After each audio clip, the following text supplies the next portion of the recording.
Ba-da-ba-ba-ba-ba-da-ba-ba-ba-ba-da. See, that's not copyright infringement, is it? That was like the intro to our favorite song, Guerrilla Radio. Hey, it's me, Aaron Bedard. What is it? Veteran Guerrilla Radio, episode 7? 7. Indeed. 7. Is this thing on? There's nobody on here. What the hell's going on? Come on. Okay. How did we have that? There we go. Does that fit everybody in Yep. right there? Oh, there's 3 people already. This will be your head. Hey, everybody. Right here. How you doing? I'm Aaron. I'm talking. I'm talking. I can't stop talking. So today's I'm edition not doing it. is going to be accompanied by this bad boy right here. So you entertain the people, Aaron. He's got to light a cigar, and that could take a few minutes, so. Yes, we're here. Episode 7 in the McKenna backyard at the ranch. And we're having on the show today Dr. John Whelan. We're going to just do a phone today. We're not going to do the Skype thing because of the light. And we want to be outside. It's a beautiful day. It's a beautiful Canadian summer day. Hello, everybody. Vic Sparks, Cohiba. Nice. He's asking what you're smoking. Oh yeah. Give me a sec. What we're I'm having an Al Capone. into I don't right now smoke, but I'm sneaking one. is the Balmoral Dominican. Now this is kind of an interesting one. Can't tell you how Dominican it is when my brother brought it to me from Europe. But it's Dominican nonetheless. So 2 options. It's actually from Aruba, or it's fake. But either way, whatever. Hey, can you tell him about that cigar club? Oh, the TCAC. The Taliban Cigar Aficionado Club, that one? Yeah, tell us a story. All right. Brian. Well, the simple version was what I found overseas was the whole tour just becomes like 6 months of Mondays. There was no real weekend to speak of. I mean, some people had a Sunday routine, yada yada. What we found was a whole week could pass you by, and you wouldn't even know the damn thing had come and gone. So we found it good for morale to benchmark some things, to force events to happen, just so you could keep track of time other than, you know, your 4,800 days in a wakey thing to go on leave. So the Cigar Club was great. 4 o'clock every day at the N2, which was kind of like this Greek cafe with a bunch of weird Czechs hanging out there. It was a little odd, but nonetheless. You'd go there and you just sit down, kind of take rank off a little bit. I learned more about what was actually going on in that country at that cigar club than I ever got in a briefing. And Right, like the Green Bean at Kandahar. yeah, I found out stuff there. Coffer's Corner, right? Yeah. Yeah, Green Bean, there was a group of American horticultural type people that were there doing an agricultural study to see if they could viably get the crop to go from heroin and other bad things to what's that the expensive spice? The Saffron? saffron. At the time, the yield for opium was about $400. Saffron was $200, but they were willing to create a market to help make sure it went to a proper viable market with saffron. And of course, they never went anywhere with that. But that was one of those conversations that I overheard at the Green Bean. So at your club, what was it like? Yeah, it was really good. I mean, we were connected to the U.S. Embassy, to Mazar-e Sharif, Bagram, Kandahar, and you know, you could Skype in with people around the country, Skype in with guys that went back home, but just really good for a benchmark, great for morale, and way more educational about what's actually going on, and vice versa as well. The commanders loved it because they always get filtered out information from the people that work for them. Right, the world of majors and colonels is the majors don't want to upset the colonels, so they often tell them everything's rosy. Well, they would come down and talk to us and get some real info. So for everybody, it was a good thing. I'm not advocating smoking. I'm just saying it was helpful at the time. I'm not advocating smoking. Oh, we got a little bit of a delay on ourselves there. So what are we, 4 seconds delay this time? Yeah, Here, something like no that. scratch? There's Walter 1, Callahan. 2, 3, 4, 5. 5-second delay again. 5-second nose pick. I didn't pick. I scratched this time. Oh, you scratched. I picked last week. Hey Walter, how you doing? Who did I see there earlier though? There's Johnny Dow. Smoke him if you got him. And what's his name? Dan Patterson. went through the Veterans Transition brother. program with me. He's out of Windsor. Dan, are you there still? What's the place you work at? The vodka place. Dan was in the Marine. He grew up in Windsor, but he went off and joined the Marine Corps just over the border and went off to Iraq. There's Dan. Hey, brother, I love you, man. We went through the Veterans Transition program for 10 days, and that's a Great program. a mind-altering program that helped me get rid of a lot of the baggage. Dan is one of the highlight characters in the documentary War in the Mind that Judy Jackson directed. Came out 2011, and Dan's in there. And Dan's gone on to do great things at Level Vodka Emporium. And God love you. We're coming over to Ottawa on August 10th. Yeah, it looks like we'll be there 10th, 11th, and maybe 12th. We want to try and extend a few days. We can do a few shows. Barry Westholm's up in Ottawa. Dave McKenzie might be checking in with him. Yeah, Michelle Drapeau, the lawyer that represented Sean and Sheila Fines. And we might go and re-explore the route to the Supreme Court, because it appears we may have to walk that path. We might be doing a little town hall meeting right on the front grass of, and doing this show on the front grass of the Supreme Court of Canada, potentially. And we might get a handful of advocates, a little bit of a roundtable. And we'll see if we can cut through the arguments and have some focused and healthy dialogue with the Ottawa advocates. So the plan would be that we'll sit there on the lawn and we'll run our own stakeholders meeting. And by that I mean, and I'm not knocking the stakeholders meeting, I like it, I like participating in it, I think it's helpful. But however, what we need is, we need to actually hear from the advocates. We need to actually hear from the vets. So not a staged question that they only get a chance to respond to that, but rather handing them the floor and telling each guy, hey, 3 minutes, you tell us what's going on. Yeah. And let them shape the conversation, and I'm going to record it myself, and I'll hand that to VAC. And you know what? If they want to run with that, fantastic. It was So just that's the idea. frustrating on the stakeholder meetings that when you do finally get a time where you're in a smaller group, they've already decided what we're going to talk about, and often it's pretty narrow scope, and there are some important issues. So as per part of the Veteran Guerrilla Radio spirit is to be able to create the opportunity for advocates, all of them, all of us, to not just be a soundbite in a news story, but to get their full story. And so we're going to be touring in Ontario for a few days around the 10th. So if you guys are able to meet up, we might be going down to Kingston, Niagara, we'll see, Toronto, and maybe Windsor. It depends on who's interested and who has time to get together. Carol Bronson, I haven't seen you in a couple of years. You moved back to Ontario, and yeah, we'll be out there. I have no idea how far you are from any of the places you just mentioned, but we'll see if we can make something work. I'll meet you halfway. Well, people, give us, reach out to us. We're going to be out there. August 10th is a Wednesday. We might get in there a day or two early. We might be able to rattle off our Ottawa interviews.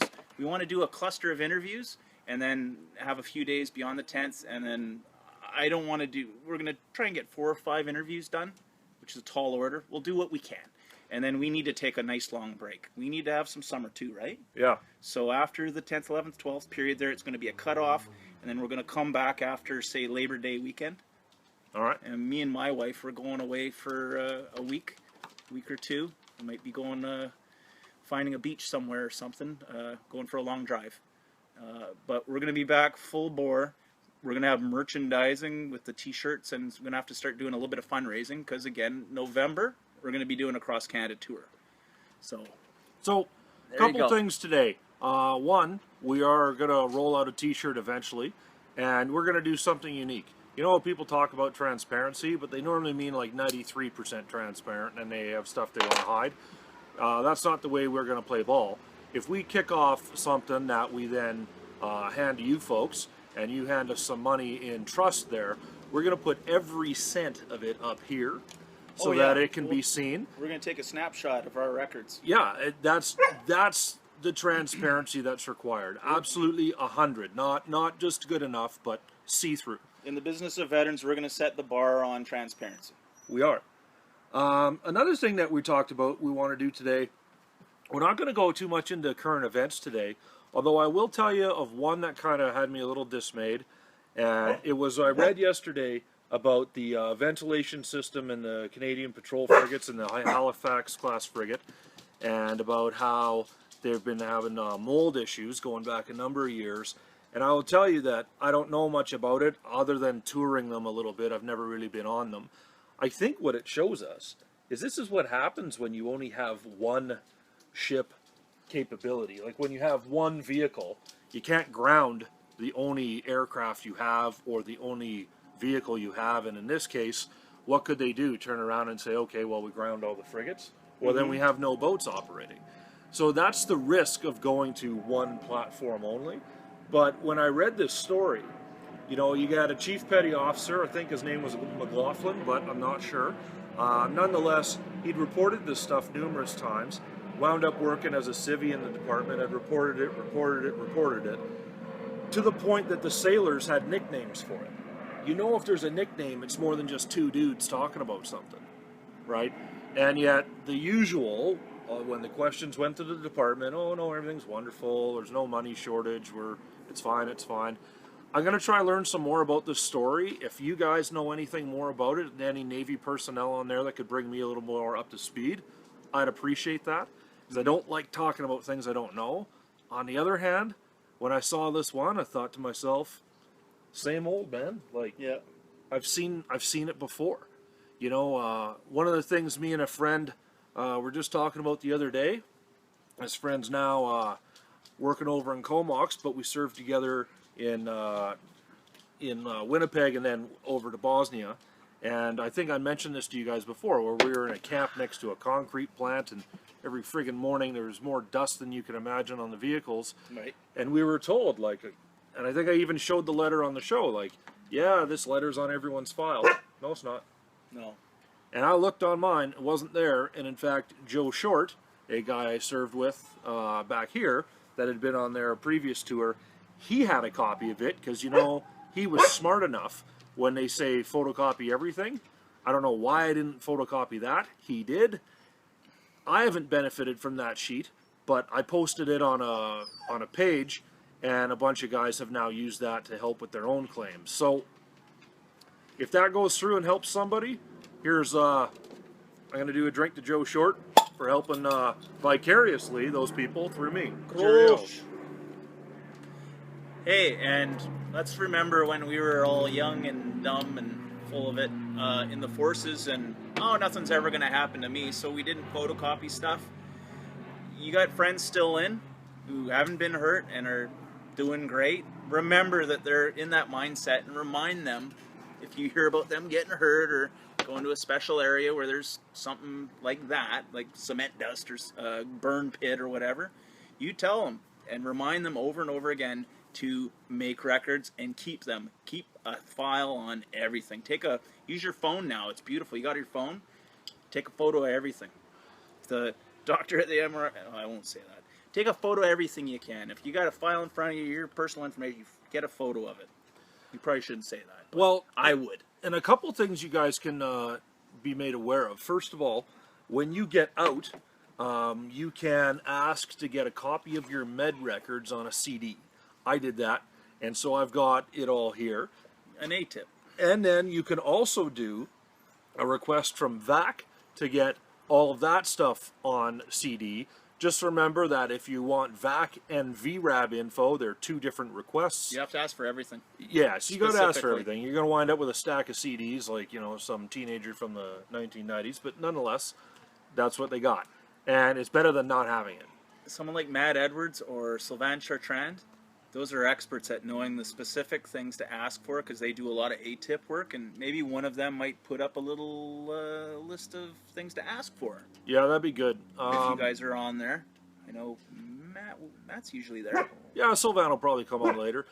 So one of the things we wanted to go through today, we're not doing too much current events. That's the only one I'm going to bring Can we up talk about the about mental boats. health now? We talk are about us a bit? Gonna do that, and we're gonna spend a little second here. And to be honest, this is probably going to be a little harder for us than some of the other stuff, because we're actually going to talk about our own cases and our own path, road, whatever the hell it is. Yep. And yeah, it's it's the way forward. I don't always go into it, but I feel okay doing it, and I also feel better knowing that this guy has gone through training, and so we're not just telling stories to trigger each other.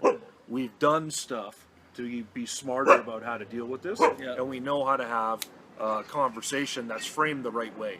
So we're not going to sit here and go, oh, well, you did that, and I'll one-up it with this story, and I'll one... No. The Dick Measure thing, once you get into programming like the Veteran Transition Program or any of those top-level programs, you quickly learn that you're not going to get anywhere if you go into the Dick Measure. And that's a military term for making a contest. Oh, yeah, well, I did this on my tour, and oh, well, I did this. And then you go nowhere, and you're not getting into the... It's a redirect. It's a distraction to get away from actually talking about what you're going through when you're going through treatment. So, none of that. So last week, and it's been through we're on episode 7 or 8 now, and every once in a while it's like he's got something he wants to ask, or I got something, or we're trying to get a person to say something specific, and sometimes we're like elbowing over each other trying to do that. And in the last few years of advocacy, that happens all the time online, and it's often PTSD trigger up, and person's hearing some bad news coming down, and it might be a little bit twisted by the media, and people start attacking each other. Yeah, and you know what I saw there, so I've looked at it, and so the good and bad. The bad, first of all, you know, we are having technical issues, and we get a little snippy and shitty with each other. So that sucks, and that's one of the things of having an OSI is not only do you have less of a filter, you have less of a flash to bang, less of a gap between first trigger and first response, and they almost seem to come up together. The good news is instead of pursuing that conversation and just hammering and hammering, I think we're both smart enough to stand up, walk away, go get a drink of water, come back. So we have learned some of the coping techniques, yet it doesn't stop the fact that we still get shitty with each other sometimes. We're in a situation where we can't leave the table, and that is an accountability. Accountability is everything with mental health. If you say you're going to do 101 things with your doctor over the course of years through going through transition and recovery, if there's no accountability when you walk out of the office, you can just go to the office once a week for that 1-hour session and say what they want to hear to a degree. We are trapped by accountability being named to this case. We don't get to go away, so we have to try and work together. You could, but I won't though. You're in pretty deep now. You're like, what is that? Godfather 3. Nice. I think I'm out, and they pulled me back in. Pacino. That's you. You're stuck. So I'll take a stab at this, and if any questions come in, I'll handle them if I can. So for me, what was unique about it was, hold on a sec. Jordan. Tasha, come here. Mac, Justin, Chimo, brother. By the way, if you guys hear my dog starting to go a little ape shit, that's her doing her job, because I'm going to talk and I'm going to react, and she'll do what she does. So what happened for me was, I lived in a camp, mostly U.S. guys, and the guys that were in my tent lines never worked with me at all. They worked in MoveCon, so they were basically the people you phone if you needed a ride around the city, for lack of a better term. And I never worked with them, but these were the guys I played cards with. Whatever that thing is, that game that you've got the 3 rows and you've got like a string with 2 golf balls on it, and you're trying to wrap it around. Yeah, it's like lawn darts in the air. I don't have a better answer than that. So I'd play that with these guys all the time. And so one day we go to this bus that got blown up in on Green Route in Kabul, and I go there, and it's 5 of these dudes are some of the U.S. guys that were in there. So that was a little hard. Not only that, when I got back to the camp, Canada was all concerned that there was a Canadian in there, and Canadian was Byron Greff. He was, I believe he's from Lacombe. I know that's where he's buried, and I don't know that gentleman myself, but nonetheless, a Canadian soldier gave his life that day. But so did 5 U.S. servicemen and 7 contractors, and I knew the U.S. guys. And so when we came back, first of all, the Canadian authorities could give a damn about anyone that had information that wasn't about the Canadian. And then we had some colonelly and generally people showing up, and they had to have their, all the troops must gather around and listen to me. And I was, can I have a fucking minute here? Can I take a break for me? And no, it's everyone's got to be here and listen to this guy talk about our fucking procurement or And creating some more strategic tension bullshit. and not decompression. So that was weird. And what really kicked it off for me was before that day had happened, about 3 days prior to that, I'd planned the security piece of Assura that went on just down that route. And I put in a security plan and it got rejected. And it wound up, they told us that we were going to travel the same road like 4 times a day, same time each day. Like the absolute do that. stuff you don't do. And That's Engineer 101. so I thought we were going to die. Never and be then, predictable. yeah, and then when we didn't, I breathed a sigh of relief. And then 2 days after that, these guys traveling down the same time as we did, same route, and they got it. And so I felt kind of some ownership about that, but more or less, I had such a hard time putting my finger on it. So what I'd done was, I figured at first it was the gore, it was how bad it was, because it was bad. Then I figured it was, well, that was the first event I went to where a Canadian was killed. And I spent a lot of time humming and hawing about that. And then I thought it was, well, maybe it's these US guys I used to play cards with. And what actually helped me was I met guys like Aaron. And then Aaron got me into a program called the Veterans Transition Network, which I tell you guys about a lot.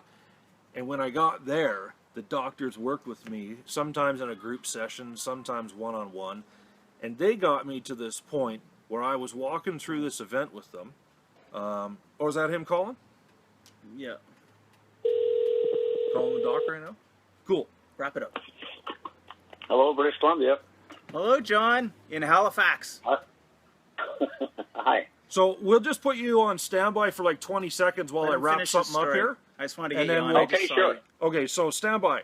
So Yep. I just finished this one for the folks that are watching here. So what had happened Yep. was during this event, folks, I had to take a couple pictures. That was part of my job at the time, and I wound up stepping in this woman's purse who was dead, who was killed inside the vehicle. And to me, even though it was just a purse, it felt like I was pissing on her grave. It felt like I'd kicked over the last thing that was a memory of this person on this earth. And that was actually what was bothering me. So once I knew what was getting under my skin, then going to doctors for 1-hour sessions was helpful because then I could actually do something about it. Yeah. So the recap was very simple. It took working with other vets and doctors that know how to work with vets to get to the root of what actually was bothering me, because I tried for about 1.5 years to figure out what was bothering me. So that's essentially how I got involved in this in the first place. So coming right back from that tour, a month before Brian came back, he said, I'm starting to have some issues. And that was December of 2012? 11. And when he came back, within 2 weeks, there was someone from my tour who had done himself in, and it was just, January is like the bottom of the year for someone with PTSD. So I got frustrated, and I decided we should start a peer support thing. And you coming back, it was like the perfect opportunity. So we created what became known as the Veterans Assistance Group in North America, aka The vagina. the vagina, because men, talking about feelings, right?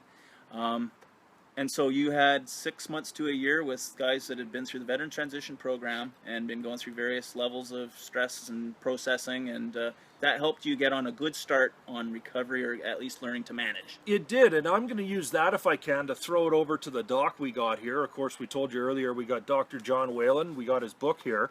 So maybe the first question I'm going to ask is, I'm kind of asking for my own benefit here, Doc. What happened to me that helped me out was I think I got care soon. In fact, I got it damn near right away. So I wasn't left floundering for years, wasting years of my life and getting down into the worst part of the ditch. I was suffering, but I got help right away close enough to right away. How significant is that in a successful care plan? So generally, Brian, what we know about traumatic stress reactions is you're exactly right. The quicker that people begin to talk about it and offload it and make sense out of it, the more likely they are to recover or get well and move on.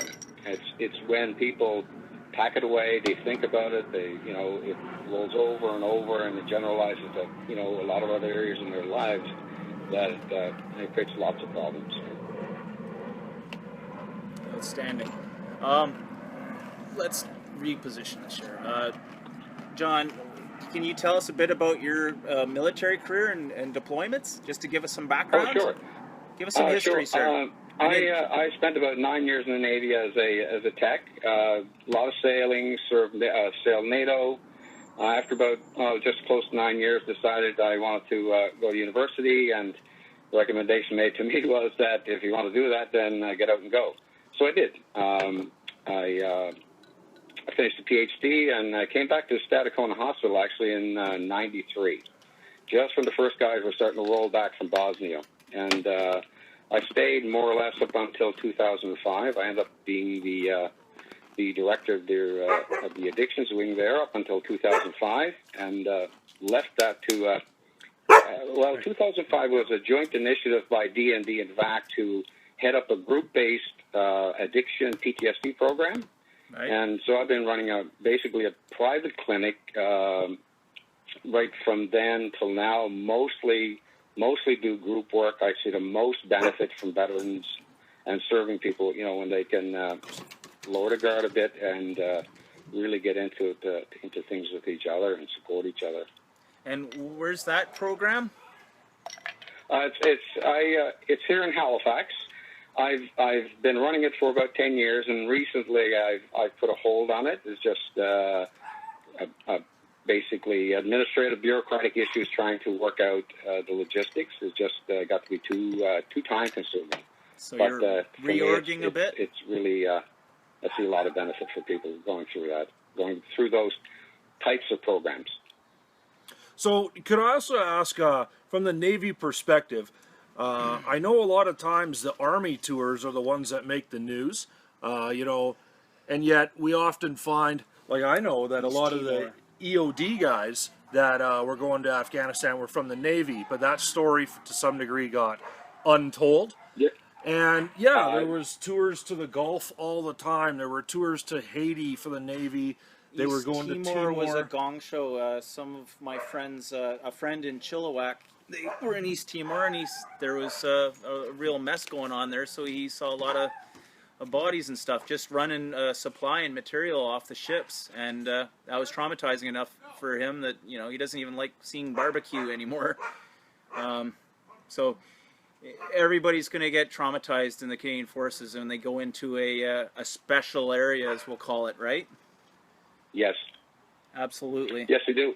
I mean, yes, absolutely. You're right. I mean, when we, as we say, the Royal, we were in Afghanistan. I mean, they have through from the Navy as well. For the UAVs, the flights and stuff. Yeah. Of course, the big thing that happened here, and it used to upset a lot of soldiers, was the Peggy's Cove thing, and that was a pretty gruesome ordeal, and it went on for quite a while. Swissair. And, a lot of people. Yeah, the combat divers from 4 Engineers Support Regiment, where I served briefly as a combat engineer, they all had some issues with that. Definitely. Yeah. Finding No doubt. pieces. Yeah. No doubt. Now, I don't have a copy of Going Crazy in the Green Machine. Can you give us an outline of that and what led to you writing it? Yeah, well, so I've been doing this kind of work since '93 basically, and so a lot of stuff. I mean, even as a clinician, especially somebody who served, and especially with family who still serves, I mean, this stuff hits close to home. So the first story was really just to get some of these things out of my head, to make sense out of them, right? To make sure these guys and gals, their stories weren't forgotten. So the first book was really about a soldier from Bosnia. I mean, during the hard days, and him really coming to terms with unraveling, and then following him through as he tries to negotiate the medical system, the mental health system, the setbacks, the trying to engage the Veterans Affairs system and the frustrations with that, and it, you know, in the end, basically finding a recovery the really long way around. So that's really I thought it was really important to be able to put that down, because I just didn't want to sit on these things. I really thought they needed to be told. That sounds like one of those a book that's a good story starter, a conversation starter for peer support, to give people a sense that, hey, I need to think about getting my story down. Like, writing your story is an important part of recovery. Actually, yeah. So that's part of a project I'm part of right now. Actually, now you mentioned it, at Mount St. Vincent, I just took on an adjunct appointment there. So we're going to be starting a veterans writing group in the fall. Yeah. So it's no pressure. It's not about grading them. It's not about, no bureaucracies involved. If they're interested, just come, and we basically walk through a process of being able to write down the full story, not just the bad thing, right? Yeah. It's because, as we all know, things in the military happen. They happen within a context. They happen in the context of our units, our training, our buddies, everything we've been taught about, you know, locking down emotionally. It happens all in that context. So the story gets fragmented. Yeah. We don't have a full story of our lives, right? So that's really where I want to get to with this, is for people to be able to see their full story again, not just bits and pieces. And to see the value of sitting down and writing it and working on it, realizing that life's a story, and that, especially with a critical incident, one of my biggest lessons I only learned in the last few years, like 10 years later, is that the more I tell those hardest stories, the easier it is to get through them, and then it becomes an old memory. Absolutely. So, yeah, and part of the story is, if we can get to, here's a word we don't like in the military, the emotional stuff. I don't mean touchy-feely. Yeah. But if we can get to the emotional level of it and have support when we're doing it, when we get to that level, that's when it's more likely just to turn into a memory. You know, right? It doesn't keep recycling. John, that was actually one of the things that was a big thing for me. Like, you phoned in there, and I was relaying a story. So at the end of the day, there was a lot of things there. For me, there was almost a sense of ownership of the guilt. There was, why did this happen to them and not us? And when I look at those, what I've learned by going through healthy programs is, it doesn't matter that it had 19 dead people, or that it happened at 10 a.m. or it was a rhino versus an MRAP. But that's the military background, is to go to details. We love details, and we tell stories based on, 40 tanks of gas or 18 grenades or whatever the hell it is. It took me a long time to realize that what I actually needed to tell to connect to other people was those feelings of guilt, shame, remorse.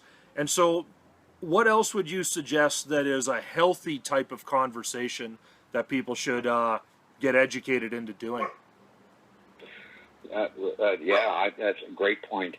So I'm going to step back a little behind just to kind of capture, when we undergo military training, for me, it was life-changing, right? A different version of myself, and for a lot of years I thought, a better version. We're taught to compartmentalize things. We're taught to suppress emotion. We're taught to depersonalize things, and it's needed, right, to be able to do what's required of us. What we don't do well is this other part of ourselves, our emotional selves. That gets packed away. We don't have a language for it. It's a vulnerability. Our personal shields make sure it never shows itself. So one of the things I've suggested, a plug at the book, not really, but no, plug the book. Basically, and I've had conversations locally. If we, look at it as a tone within units, that people can feel safe enough to honestly talk with each other and their leaders without the fear of retaliation, or recrimination, right? It's basically be able to talk honestly as men and women to each other. I mean, we're supposed to be part of a family and brotherhood, sisterhood. Why can't we talk to each other honestly about the stuff that really bothers us instead of waiting for it to pile up and back up and spin off, in other areas of our lives? So and then break you, and being then able you to end have- up seeing the door. Yes? Pardon me? And then it breaks you, and then you end up seeing the door, and that's the end of your career. Yeah, well, that part, here we are on the outside. I'm on the outside now. We are, a lot of what we see, there are operational stress injuries, sure. Across the gambit of diagnosis. Most of the issues I see are people are lost. They do not know how to fit in with this thing called civilian society. We left that behind long ago, right? So being able to get along, being able to figure out a purpose, be able to figure out a life that's not in adrenaline mode. That's the biggest thing, right? So right. We call it transition, but it's really trying to find out, who the hell am I? Like, where am I supposed to go? What am I supposed to do with my life, right? So that's really what I think a lot of us are really helping people try to come to terms with. Who are they now as men and women? Right? Hey, I got a Because question. They haven't had a chance they haven't had a chance to take the uniform off on their own terms, especially if they go out medically. I got a question coming in here from Tony Dupuis. I can't see it all, but one of the things he's asking is, what do you do with the people around you? So when you come home and you know there's something going on, how do you broach that subject with the folks that are around you? Because if you go into details, I found you just scare people and make them cry too, and that doesn't make me feel any better. No. So the answer to the question is, what family members want to know, and I'm assuming family, like family, close friends, civilian friends, extended family, what they want to know is how you're doing. So getting back to your earlier point, Brian, we get into talking about details. They don't want the details of, okay, we're going down this road and the bomb was over here and Buddy was over there. They don't want to know that. They want to know how you're doing emotionally. So it's a tall order to be able to communicate, this is how I am doing, right? I'm sad, depressed, upset. I lost a friend and I don't know what to do about it. I don't know how to make sense out of it. That's what people want to know. They don't know. They don't need to know the nitty-gritty detail. And of course, that's hard. It's a hard challenge for us to not get into the details and just get to the bottom line of how we're doing. So I got one for you here, and I'm not trying to get you to pathologize me over the phone, but one thing that happened to me, I found that I could handle the high-stress situations very well. It was the low-stress stuff that I was failing at, and it just so happened that the low-stress stuff was back here in Canada, and the high-stress stuff was over there in Afghanistan. So going back actually felt therapeutic. Now, it probably wasn't, but so I'll give you a scenario, one thing that happened to me. I remember I had a problem with my tire on a highway back here where there was basically no room whatsoever to pull over, but I did pull over, and I'm fiddling around with the jack and working on the tire. Cars are flying by my head, and I couldn't have been more comfortable. It was almost enjoyable because there was a threat. There was something to focus on. And that same day, I wound up coming home, and then I went to bed. I didn't have any nightmares at all. It was actually almost a good day. The next morning I woke up, and I was having to make lunches for my kids. I couldn't find the friggin' Nutella and peanut butter and where they were in the cabinet.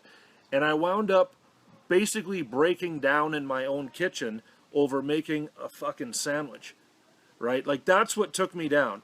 Almost getting plowed into by a bunch of cars by the side of the highway was almost easier than coming back here and there I am being taken down by making a friggin' sandwich. I had a moment once where I was sitting in a parking lot outside a store. The wife had sent me there to get a frame, and it was, 18 by whatever, and I couldn't remember which one it was, and there I am crying in my car because I just feel like a complete failure at life. Come out of that, and I could do something quite stressful and handle it well. So without being rude, what the fuck is going on in my head when that's happening? Yep. So I'm not going to pathologize you. I really don't. I think that's unfair. I mean, we use diagnosis hopefully to help us communicate better. I mentioned a thing earlier. When we get used to being in adrenaline mode, I mean, there's nothing like being that focused, that alert, that alive, right? That's the place. You come out of that mode, and it can feel like being dead, for one, deadened. When we're in adrenaline mode, this emotional stuff, it just evaporates, right? You come down from that, right? You come down from that, and you get back down in this place that's called being human, you know, whether it's being upset, you know, in tears, or whether it's other stuff, you know, starts to creep in your normal life, right? That becomes the hard stuff to deal with because we don't have the skills to deal at that level. So it's not about being crazy or something wrong with your brain. I really look at it as a skill issue, right? We're trained and focused and value being in one mode. We don't know very well how to do the other mode, right? So yeah. We got your book in front of us here, and I'm wondering, Yep. so in Ghosts in the Ranks, is there any particular chapter in this book that you feel hands a lot of tools to a person like me? Like, obviously, you want to read something head to toe in the book, but where's the real meat in this that I could tell a veteran, hey, read these pages, read this chapter, there's tools in there. What do you think? Well, so I would say right up front, Brian, it's chapter 1, Understanding Mental Health. It gets into everything about really what's going on that's getting in the way of us being able to have whatever, you know, what's termed good mental health. Without getting into all the stories. The stories are spread across a whole gambit, but chapter 1, man, really just says, you know, for anybody, especially for serving people and veterans and their families, to understand really when we talk about mental health, we have to understand it within a military context. It is not the same thing as the civilian world, not by a long shot. No.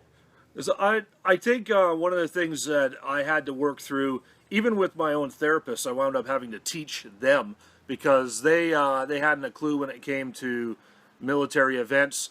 You know, things like what is hypervigilance in Vancouver is vigilance in Bosnia or Rwanda or Afghanistan. Yep. Like, it's crazy here, essentially. Crazy is probably the wrong word, but it's a normalcy there, and it just doesn't fit back here.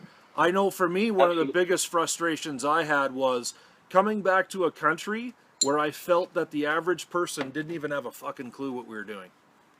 Yep. And that put a rage in me that nothing else really had. It's a common one, man. There's a lot of resentment, very quiet resentment among a lot of the veterans I see. I mean, they keep it to themselves. But when we say, you know, veterans are going to, reintegrate into civilian society, well, my thing is you better ask them first because I don't think they're too up on running with that one, right?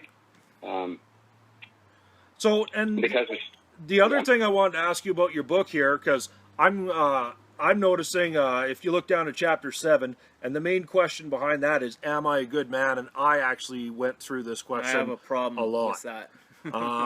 I'll give you an example. There was a moment where we had to go to an event that had 3 suicide bombers involved, and I remember sitting there thinking, could you just fucking do it? Like, get on with it. You're here to blow yourself up. Could you please expeditiously do that because I got shit to do? And yep. I remember coming home off that. That's when the first time I felt like an asshole. Yeah. Like, this guy, he's a terrorist, but he's about to die. He obviously is committed to what he's doing. And I felt later that as a human being, I should have had more compassion for him. At the time, yeah. I felt like you're just delaying my report writing and taking away my chance of playing poker tonight, which sounds callous, and I think it's part of that compartmentalizing that you're talking of, but it was the right way to think at the time, but I felt like a complete dick about it after. Is that... You're bang on. Yeah. Bang on. what we do when we're deployed, what we're doing, what's required of us is right at the time. The problem is we come back home, we come back out of adrenaline mode, our personal compass switches back on, that, you know, that quote, that human side, and we go, oh my Christ, how could I be that callous and cold-hearted? It's wrong context, right? And that's part of the issue, right? We have to pack ourselves away and deal with ourselves later, right? So, you know, the things that are going on right now, R2MR, you know, paying attention to yourself and being mindful and all those things. Well, that's going to be a bit of a challenge, because you still have to train and operate in that lockdown mode. So you're still going to be left trying to sort it out when you get back home, when you have some level of safety and come down a bit, right? So, and I'm going to hand off to Aaron here for a second, but the last one I kind of want to ask you for this segment at least is, it's really hard to put this one into words, but it took me a while to understand the concept of a moral injury. But another thing that I really had to come to grips with was I wound up having to educate some of my own therapists, as I told you. One of the things they asked me was, well, if that day was bad, why'd you go out the next day? Because to them, they don't understand the concept of a war. And I actually find there's benefit having dudes like you, and one of the best doctors I had was a Mountie, someone that understood what it was like to have, you know, adversarial people that they have to deal with. And the good stuff is, if we get a doc like you, I don't have to spend the first half hour of an hour session explaining context to you. Right? You understand threat. My Mountie, who is now a psychologist, he understands threat. So I don't have to waste that time with him. I can actually get into it. And that was the benefit of having someone with military or, you know, similar experiences. What do you think? You had that? Yes, I mean, one of the things, and I talked about it actually at the Standing Committee of Veterans Affairs a few years ago. I mean, the military, you know, has done a good job of vetting their clinicians. It's not the same on City Street, man. You take whoever shows up on the register, and they can take clients, right? So, and that's, you know, getting back to the first book, that's one of the main things I argued in the first book. If you're going to deal with military or paramilitary people, you have to understand the culture. One of the things I also said is, you know what, if you're going to hire clinicians, how about put them in basic training for a few weeks, or send them out on a ship, or send them out in the field for a few weeks. Let them get the feel of it, right? And then if they want to work with our populations, fair game, right? But unless they understand the culture, they're going to judge symptoms based on their background and their training. Nothing against them. I mean, that's human nature. That's their frame of reference. The problem is their frame of reference is way off the mark when it comes to, I'll say, our people, right? John, in the culture of the Canadian Forces today, what do you think of, now that we've gone through Afghanistan and had this nice tidal wave of mental health cases, about when that 17, 18, 19-year-old, however old they are, wherever they came from, often a bunch of lost boys like Peter Pan or something, about them having, in the component of their training and throughout their career training, to have a mental health component and also a bit of a life skills component in their training on the downside of learning to operate vehicles and guns and weaponry, and from day one, mental health. Yep. So here's my take, Brian. Aaron, take it for what it's worth. As we know, you can do education over and over and over, but unless you practice it, unless it's practical, it's just that. It's just a session you go to, you file it away. There have to be situations. I'm going to get back again to the point I made earlier. You have to have forums within units where that stuff is practiced, it is modeled, it is seen by your leaders, it is seen by your buddies, so it becomes part of the culture. If it's a 1 hour session every now and then, that's fine. That's something to pile away. But you have to practice. It is a skill thing. It really is, right? You have to practice it and see it in action. It's a great move, but I think part two is it has, you have to have forms where it's actually practiced. Yeah, you got to watch out for it to turn into just another PowerPoint presentation. And Well, you know, there's the potential yeah, of also having to bring, like, say, bring me back to the regiment I came from and see this Aaron Bedard 10 years later, this soldier that didn't go for the help, and he tried to, you know, I became the commanding officer's driver, and suddenly I was wearing several hats, and I felt like I got smoked out of the regiment because I worked myself into a breaking point. To be able to bring back people to assist in that training and that awareness, would that then make it a little bit different than just your typical military PowerPoint presentation? Yeah, I mean, you mean the people who are out now? They're not serving, or Exactly. or actually people who are still in uniform have, you know, are willing to come forward and tell their story and be the kind of models in units. Is that what you mean, Aaron? That can work too, and then I'm also thinking about people that have had to leave the regiments because they got overloaded. To give them some meaning, purpose. I mean, you know as well as I do, right? Come back and my point of reference is the ship's company. It may be the same as units. Once you're out, right? Yeah. Who's he? You know, you were you know, the greatest guy yesterday, but don't know your name today, right? So yeah. That's a bit of a rub, right? Unless, yeah. So the buy-in, it's pretty difficult to get the buy-in showing up after you're out. Absolutely, right. It's kind of like, yeah. I mean, you know how it goes. The minute people know you're going to release, all of a sudden you're different, even though you haven't changed anything. Right. I'm just touching on that because in the last year we've been able to be part of committees with Veteran Affairs, and we were pushing something that Walt Natinchik came back at us saying, well, I like your idea, and I'm just put the name on it, the Navigator program. And basically the premise is to have a program where people who advocate online and have been doing so, helping veterans and creating pure environments to help people transition and find out the pitfalls and what to look out for and what to also to apply for and what will work, and help them get through the transition process. Those can also be people that, you know, someone's leaving my regiment, maybe I'd be the go-to navigator at, you know, a combat engineer unit coming off of a hard tour. Yeah, I think it's a great point. I mean, I think I misunderstood your question. I was thinking, you know, further back the pipe, even as serving members are going through the system themselves, of having a navigator that's somebody who's looking out for their best interest as they're going through the process before they release. Yeah. Right? Because as we know, glitches and mistakes happen, and if you're upset or pretty distressed, I mean, most guys, you know, they're not in any shape to be looking out for their own best interest when things are going off the rails.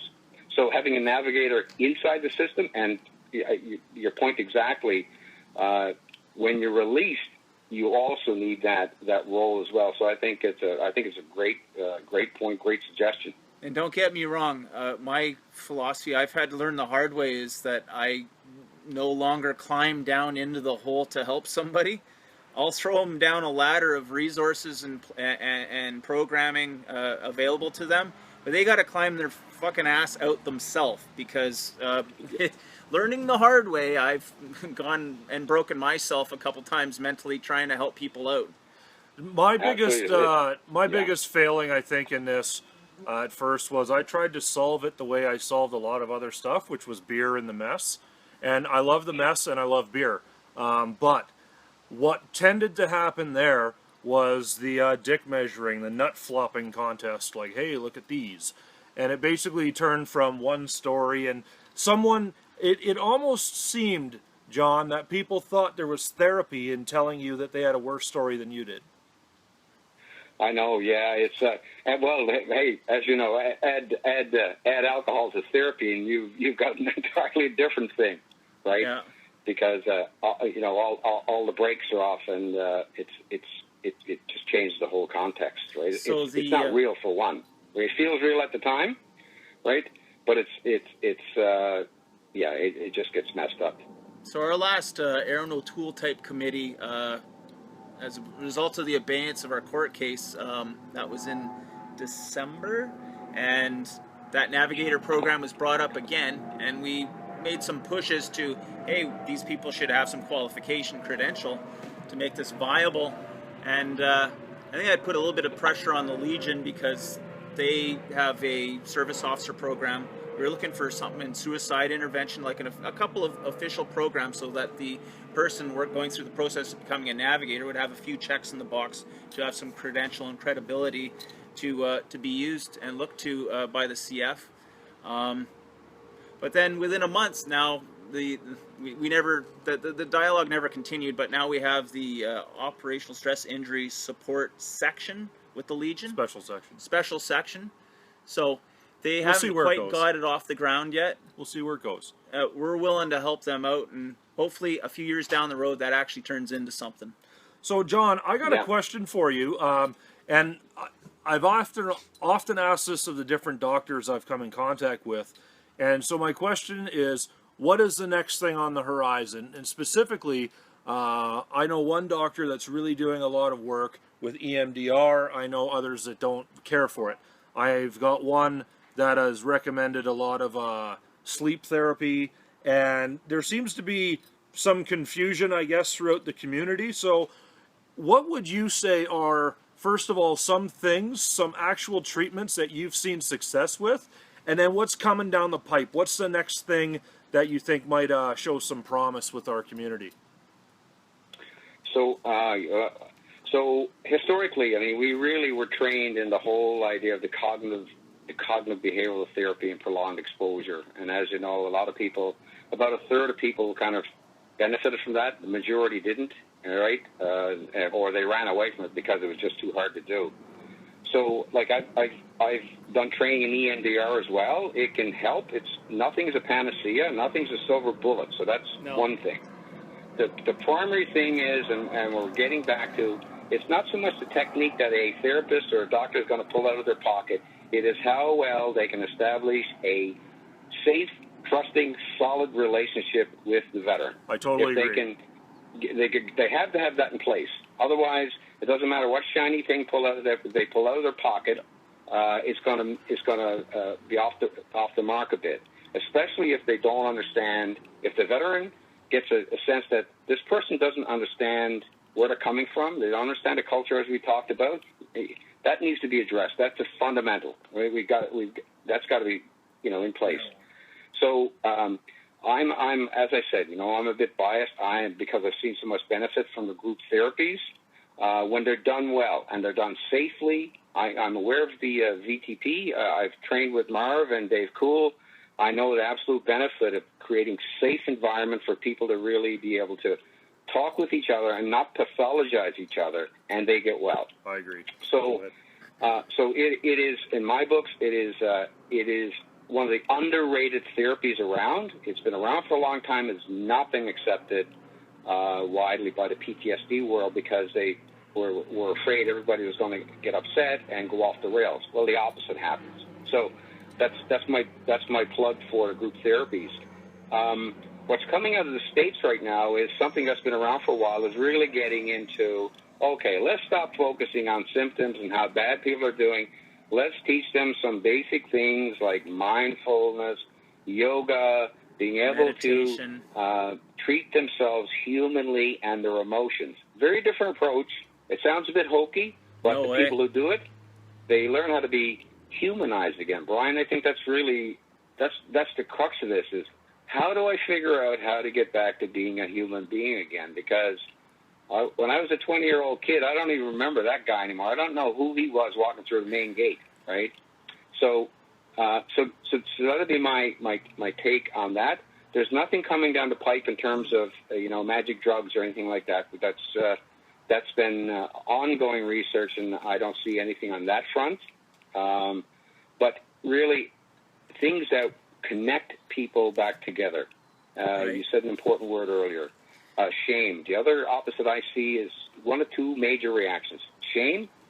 I'm ashamed as a human being, or outraged. I was betrayed and thrown away, and I am angry at the world, and I will never forgive. That one locks people down forever, right? So yeah, Chapter 11. Someone's going to pay. Yeah.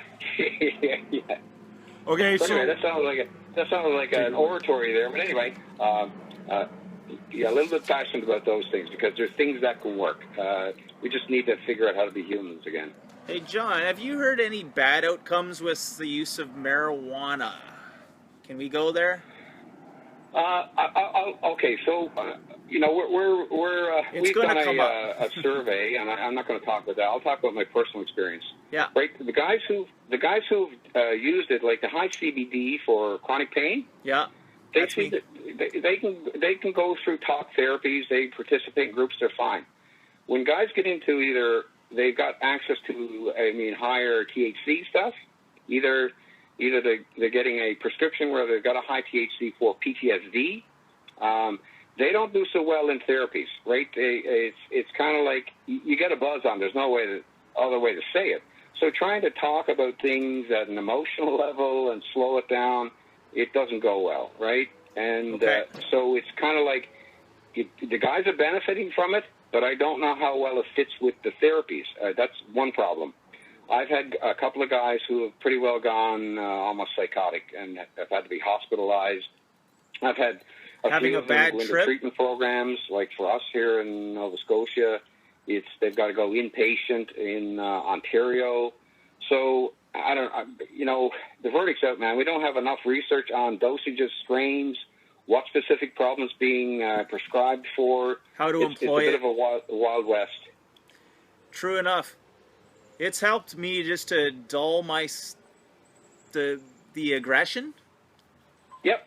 It's dulled the aggression enough that my wife swears by it. Our old code word for stop the fight was Tahiti, because who doesn't like Tahiti? But now it's hey, go have a puff, because I'm starting to get ramped up, and yeah, so it does sedate the aggressive tendencies. John, Yep. can I ask you, how did you find stigma in the Navy? Stigma in the Navy? Yeah, was it any different than the other services? No, man. Like, listen, I know you're listening. We're in close quarters. We got nowhere to go. We're with each other day and night, night and day, months, weeks, years at a time. And if you show, my day, now I want to speak to my day, you show any cracks in your something's wrong with you, or you got a problem, or you're not quite there. People like a sore would just keep picking at that just to see, right? Now, people tell me that the Navy's changed. Certainly alcohol's out of the picture, which that's a mixed blessing. And it was a way to decompress, not necessarily all that, super healthy, but at least it was something. These days, the guys just talk about like work. It's all work, pressure cooker. You've got a problem, go up to the hospital, right? So the stigma is not outright, but it's like we've got no time to be dealing with this member. Yeah, okay. Go get help somewhere, right? Fair so enough. it's a weird flip. It's not about come in my office, man. Like, what's going on? Let's talk this through. Like in my day, I had chiefs or RSMs or chief master warrant officers who would say, "What's going on with you?" Right? And at least give you some ear time to talk it out. Right, my sense is, and from what I hear, is that there's not much, there's not much fat left. She's pretty lean, man. Someone just brought up something here. Israel does, in fact, they tend to be a bit on the cutting edge just by location. Is there any interesting studies or work coming out of Israel that could end up working into the mental health standards in Canada? Are you tracking them? First of all, yeah, the Israelis, I've quoted them a few times and followed some of the research. Yeah. They have a much lower PTSD rate than us. First of all, military is not this private little thing that happens off, isolated from society. Everybody knows about it, so it's almost a part of everyday life. So one of the things, one of my goals in having veterans telling their stories and being in community groups, Sebastian Younger's also said the same thing, is basically you need to bring in the rest of society so they know what's going on, to bring us back to community. The Israelis do that quite well. It's part of their culture. Yeah. They have a much lower PTSD rate, and they see some pretty nasty stuff, as you know, along with everybody else. Absolutely. And plus they had a standard early on, like right back to the 60s, of not allowing a troop to go all the way back to the back of the lines. They would bring them just one step back from the front lines for recovery. Yes. And that helped them to keep in the fight. Yeah, the Brits figured that out as well. I mean, you bring them back together, you keep them together. If they're really distressed, they need a day out. They go for a day or so, but they're back with their unit. You don't isolate them. So we do it well-meaning. You know, you're going to go off to help. You're out of your unit. That does damage. And right? Even though it's well-meaning, so keep people together. One of the things, like Tony is saying online here, he's saying that everyone has to be in the military, and he's referencing obviously our question about the Israeli state here. And I think that's actually part of it, is that they come back.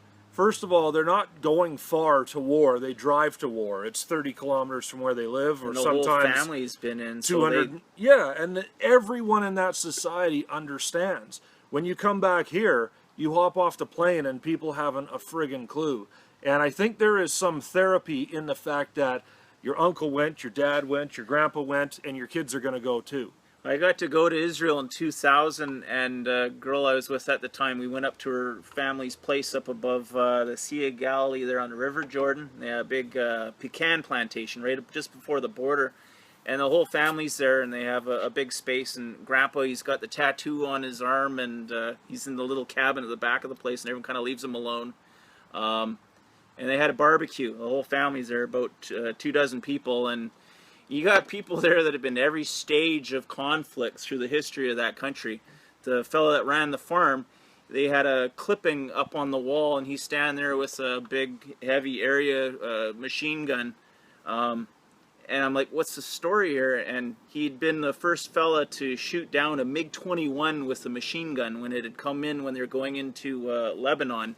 Came in and strafed the convoy he was in, and I'm going off topic a little bit. He ended up being the first guy to shoot down a plane. And it's just it blew my mind the way those people were. So intense and so close to a constant threat, and yet living life to the fullest, and those people amazed me, and I ended up joining the forces as a result. Got an airplane flying over. So, John, Yes. in the veterans community, in the vets community right now, what do you think us could be doing better? And I'm asking that specifically because we can rag on the government all day, and they need that. But take the practitioners out of it and take the politicians out of the answer for a second. What can we, the individual vets, be doing a better job of right now? One is we're fragmented all across the country. I mean, there's as many groups right now and different organizations as there are vets, right? That's one thing.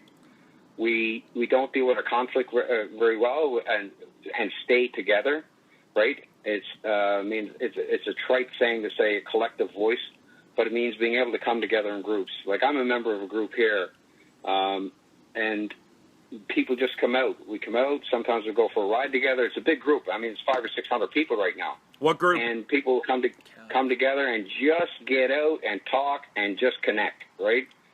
Is to stay connected. You know, if people are pissed off, you know, on how they got out, the worst thing they can do is just pretend that they were never served. It often doesn't help. Right? You folks in the Maritime are a gold standard for being a community and a family in Canada. Well, yeah, but here's the other thing. I mean, we all do this. I mean, how do I say this? We've got this thing. We all want to be special, right? We all want to be the guy who's doing the lead, right? Yeah. And if, you know, the alpha types, right? Everybody wants to take the lead. We got to figure out how to coordinate so one guy doesn't have to be right and the other guy is dead wrong, right? And I think we need to get better at that, because all it does is keeps everything fragmented. That's part of the spirit of doing this show, is to get everybody on the same page on something. Yeah, even if it's just being part of the same show. the guy we interviewed last week, politically we don't see eye to eye, but I mean, when I thought about when we thought about bringing him on, he's just such a compelling story and such a bright man. Why wouldn't we? And I think that's something I see in the community, is if you see someone else that's advocating for vets and he's 90% on board with what you're all about, don't focus on the 10. Focus on the 90. Meet him, Absolutely. Work Yeah. with them on the stuff you have in common, and let bygones be bygones. But I find all too often, I think it's the fact that our previous job didn't allow us to speak whenever we wanted to, and once you get out, you kind of feel like that's gone, and you have 20 years of wanting to say stuff that you kind of catch up to. And the other is the alpha male thing of, if the other person's not perfectly right, then they're totally wrong, and we need to shed that. It's not healthy. Well, that's part of that's the old legacy, the old black and white thinking, right? It's like, listen, man, the world's a whole world of gray. It's a gray land, right? And that's something to get used to, right? That nobody's exactly right or exactly wrong, but it's putting the issue before the personalities. I mean, we said that over and over and over, right? But it's the issue that matters. So there I was today, sitting at a Legion, and we just had a conversation with the Legion, a very, very good one, by the way, and with a group of people at there that are trying to make some real change for vets. And then I moved to another table where you got the old grumpy little bastard sitting, and one of the things I overheard from them was, oh, everyone has PTSD these days. And to be honest, it took me a little bit to control my rage on that, because I wanted to talk to you in a calm voice, and I knew if I reacted to that, it would bother me. But that's one of the things I think I'm dealing with. So what say you, John? Are we dealing with more of it, or are we just talking about what's always been there? Well, if you look at the official rates, I mean, the formal diagnosis of PTSD is still relatively low. Now, the problem is other operational stress. You talked about moral injury. It is an important issue. It's not talked about enough. You talk about anxiety disorder, anxiety problems, sleep problems, anger problems, depression. All those fit in terms of what happens to people. So part of the issue is it all gets lumped under PTSD. It's easier for people to call it PTSD when it really is not that particular diagnosis, right? But it's stuff that's service-related that people can't get over and is still bothering them. And it could be brain injury, it could be methylquin toxicity poisoning, and then they're getting pharmaceuticals, and it can really make them go south potentially, eh? Yeah, well, and the more we look into PTSD, the whole neurobiology and all that stuff around PTSD, the more closely we look into it, the royal we, the more closely research looks into it, the more vague it is, the harder it is to define. Yeah, Doesn't mean that it's not a real issue for people. It is. I find this is, not an educated opinion, but it's certainly one I hold, is that we took so many years, decades, to get the government and the military to accept that this is a problem, this is a concern, and it's a real thing. And of course, by this, I mean post-traumatic stress disorder. I think, though, I wouldn't say it's being overdiagnosed. What I think is happening is we have, say you have severe guilt. Guilt can kill. Guys can get to a very, very bad state that don't have PTSD, but the operational stress injury that they have is severe shame or a moral injury or severe guilt. And since we don't have a pot of money to reach into for programming on that, they lump it all into PTSD. Is that something that's a fair opinion, or what do you think? Yes, it is. And here's the other issue. When it comes to, let's say, profound guilt or shame, when you look at the kinds of things that people go through, they'll have flashbacks and memories and emotional upset. They get depressed. It looks like this other thing called PTSD, which is often, anchored to a specific critical event, usually in an SDA, right? But that's not the case. I mean, I know of, when I talk about some of these issues as well, people who have been severely harassed in the military or sexually assaulted, they also fit under this thing called PTSD.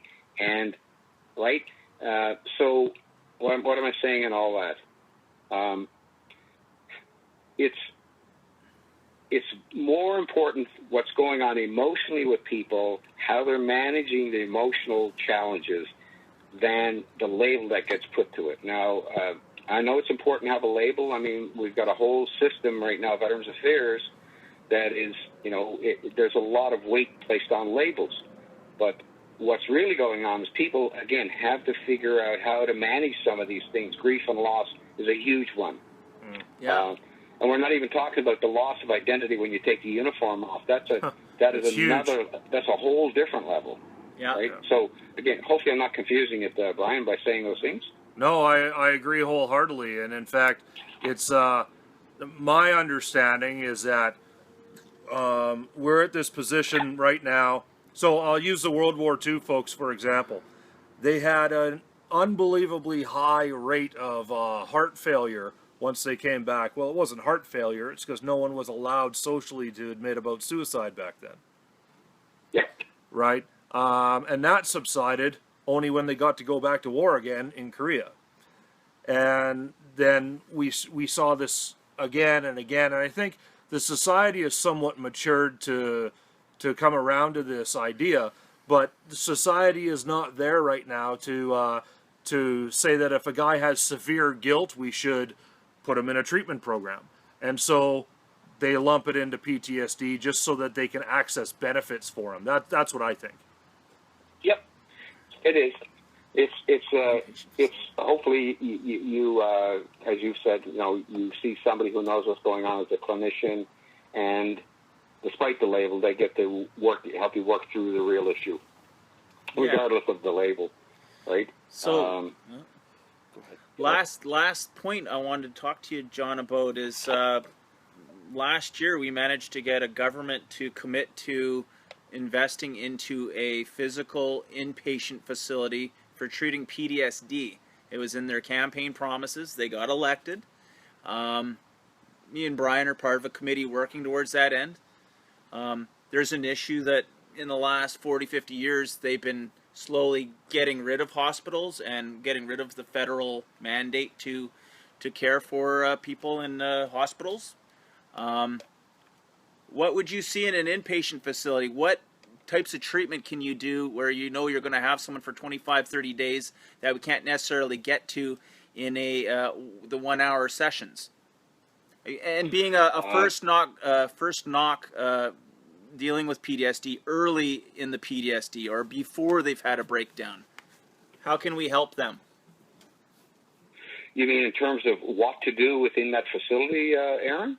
Yeah, if we could get you access, any doctor, if we could actually get an inpatient facility where before we've ruined careers, we get the guys in there for some treatment. Yeah, if we gave you, if everything opened up and you could just do what you wanted with these 30 troops for, say, 30 days, what kind of stuff would you do with them?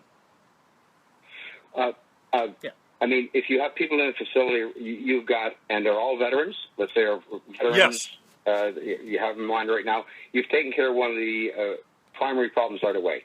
They're in a safe environment. They are in a common, safe place, connected to other people who understand what they're going through. Hugely important. You don't realize, maybe you do, right? As opposed to what we're doing right now, which is all outpatient. You do your 1 hour session, you go home to your basement, and you wait for next week. Yeah. Right?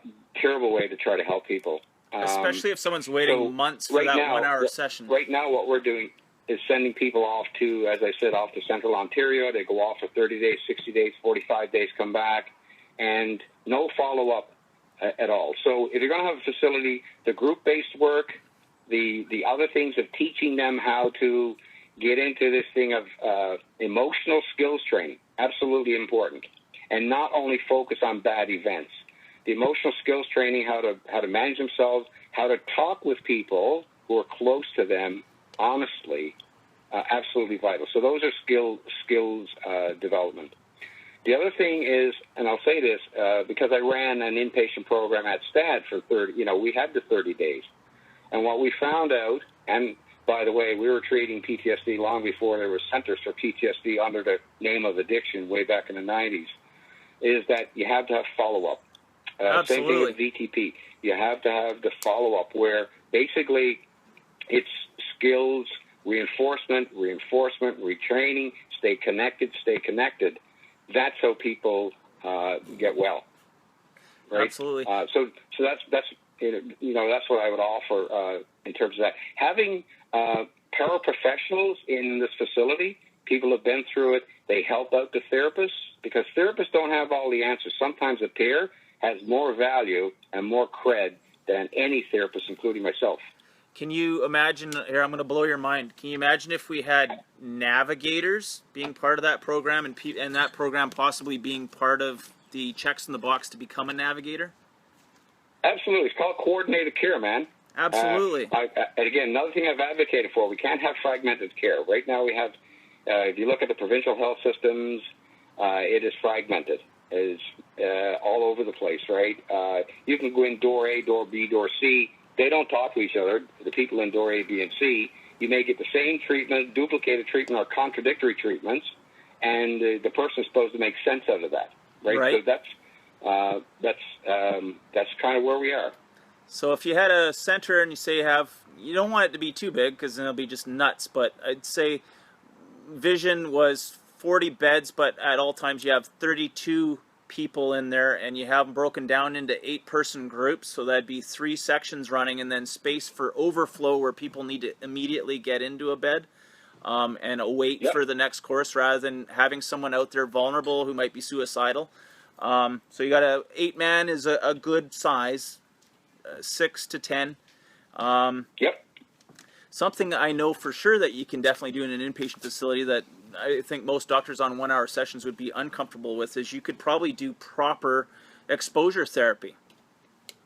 Well, there's a way to do exposure therapy that's beneficial, right? And when you put you have the basic ingredients in place that is safe, understood, and you don't only focus on events, you focus on the emotional part and the connection to other people. By the way, your facility, if we're thinking about a facility, having family members come in for part of it is also important. I know you spoke with Chris Linford the other day, and I'm sure Chris would have said the same things.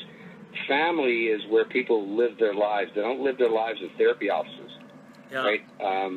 So they may be able to talk to other clinicians and vets, but if they can't talk to their wife or their son or their dad, right? That's where the rubber hits the road. A big part of the criterion of it would be, of course, over the 25, 30 days would be to help them write their life story, because life story writing is important, but also to get to the bottom, above and beyond just sitting there and talking about stuff, is to sit down and start trying to figure out your specific triggers and then have a management plan with options on how to deal with them.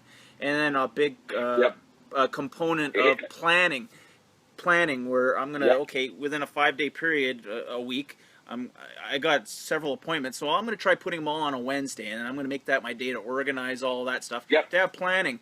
And then you start getting these list of things you trigger and what to do with the triggers. And basically it's for sake of, at the end of it, you have a manual, which is basically the book of how to operate, say me, Aaron Bedard. And then I bring it home to my wife and I go, here, honey, this is the book on how to deal with me. And then, we have something to start with. And then something also for that doctor out there that doesn't know a lot about dealing with military PTSD. Well, here's something to read through on him. And it's something to work with. It's a good foundational thing. The title of the program we're working with is called Reboot, because a lot of people go, we need a boot camp for getting out of the military. So they don't necessarily have to get out of the military, and so we could call it like a computer getting rebooted, right? I know. I got it. Yep. Reboot's cool. The other thing with the writing, it's important that people be able to think through actions they're going to take to repair things. Right. If it's repairing relationships with their loved ones, if it's repairing something that they think they did terribly in Afghanistan or Bosnia, figuring out an action to take to repair that, to have some reparation. Because we are also geared that way. We do things. We just don't talk about things. We need to be able to figure out an action to take. Especially with men. Yeah, yes, absolutely. Right? Yeah. We do things. We're our own worst enemy for not talking about that stuff. The Simver this year, it's in Vancouver in November. It's a long way for you. Are you coming out this year? No, I'm going to St. John's next week for their PTSD conference. Yeah. So I won't be able to pull off two to head out to Simbar conference. All right. The Canadian Institute of Military Veterans Health something.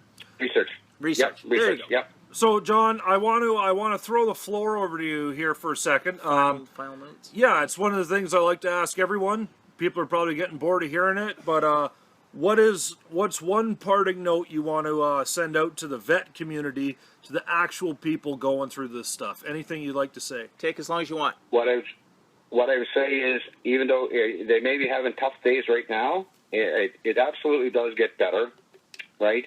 It may mean finding the right person to help. If you have the wrong person, you know that in your guts. Get the right person. Stay connected. Stay connected to the people around you. Means resist the temptation to shut down and shut out the people that care about you. Right. It's as hard as it is to keep that door open.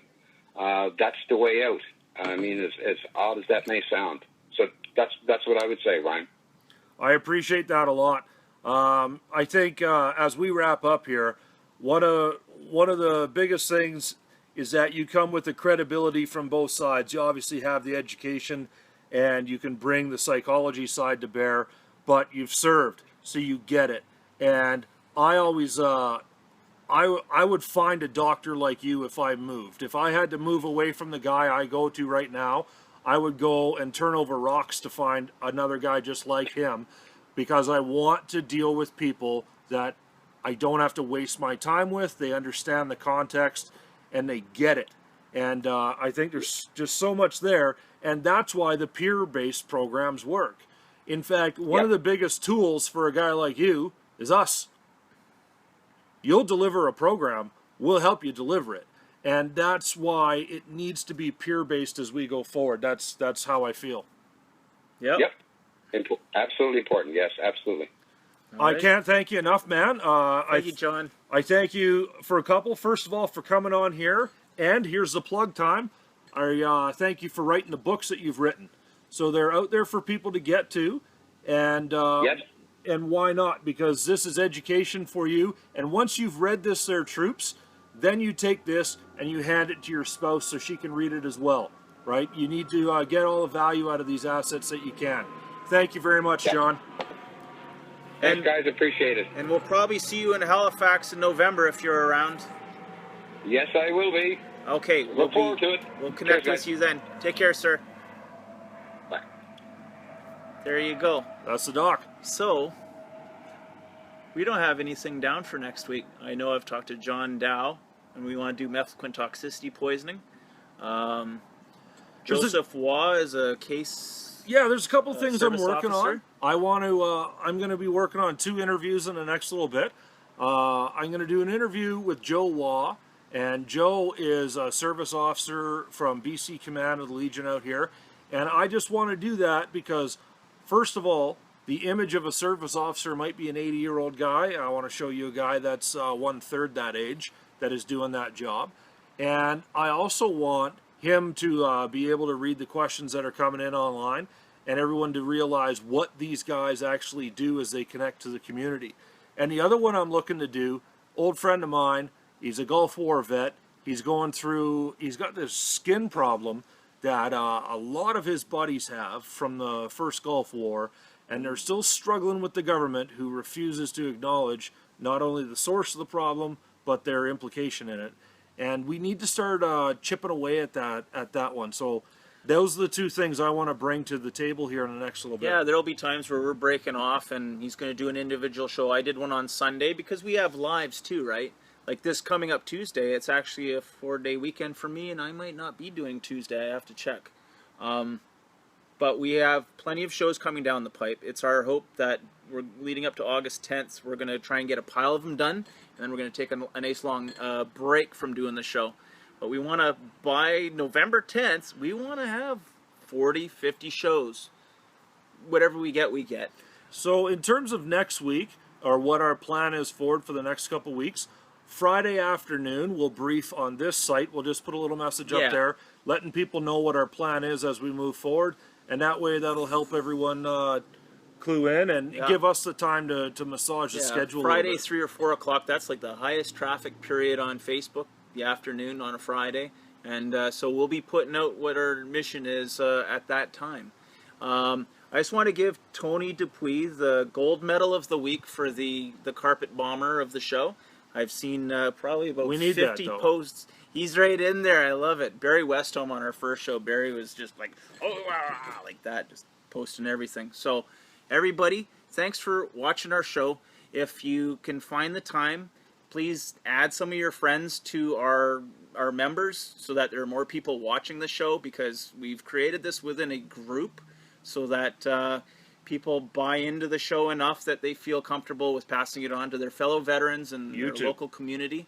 We now have the show on YouTube, Yep. and this afternoon I'll be moving this episode over to that. And we're going to be putting it out on Vimeo and Instagram. We're going to go on All the fucking things. Twitter and all that shit. And it's going to be just I chaos. don't tweet. If anybody out there, our closer people that have been connected with us through this whole journey, are willing to help out a little bit with this sort of stuff, if you know the whole veteran community like we do, and we're willing to help out and want to make a little bit of time each day to help us, we're going to be looking to you, because we can't do it all ourselves. It's something I didn't get to ask John, but every advocate I know who's been at a high level of advocacy for a couple of years, it starts to get to you. And I've been doing this far longer than I should. Target date to stop doing this is the 100-year anniversary of Vimy next year. Can I stop at that point? We probably won't have an inpatient facility yet, but I'm hoping between now and then I can help train up people. We can train up people by doing this show and educate people about all these different stories that I've done by talking to people over the phone.